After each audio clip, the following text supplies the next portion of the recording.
सवाल लिखिए अपने लिए यहाँ पर कि क्या मैं अपनी खुशी और अपनी कामयाबी की ज़िम्मेदारी लेती हूँ।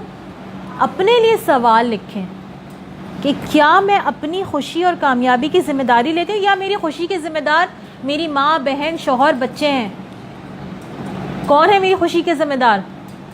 कोई और भी हो तो फिर कोई और नहीं होता। मसला यही तो है, यही तो मसला है। इसी धोखे से तो मैंने बाहर आना है। इसको सिर्फ मैं पे कैसे कर सकते हैं? सिर्फ मैं। इसलिए कि आपके इमोशंस आपके अपने इख्तियार में हैं।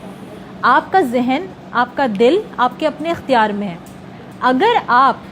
अगर आप उसके ऊपर किसी और का इख्तियार समझेंगे तो कैसे खुश रह सकते हैं?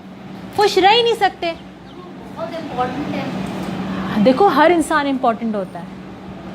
ज़रूरी नहीं कि जो मुझे अपने लिए इम्पोर्टेंट लग रहा हो मेरे लिए ज़िंदगी में सिर्फ वही इम्पोर्टेंट हो सकता है बाकी लोग भी इम्पोर्टेंट होंगे, यकीनन होंगे। वो अपने अपने तरफ, अपने अपने एंगल से इम्पोर्टेंट होंगे आपकी लाइफ में।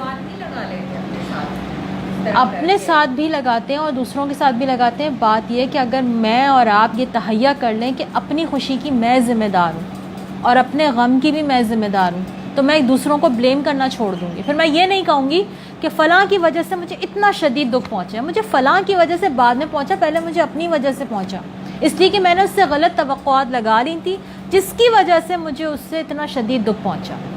मुझे क्या ज़रूरत है एक इंसान से वो तवक्को करने की जो वो नहीं दे सकता, उसके बस में नहीं है, उसके इख्तियार में नहीं है। आप मुझे ये बताइए, आप हर उस इंसान को वो दे रही हैं जो वो आपसे एक्सपेक्ट कर रहा है?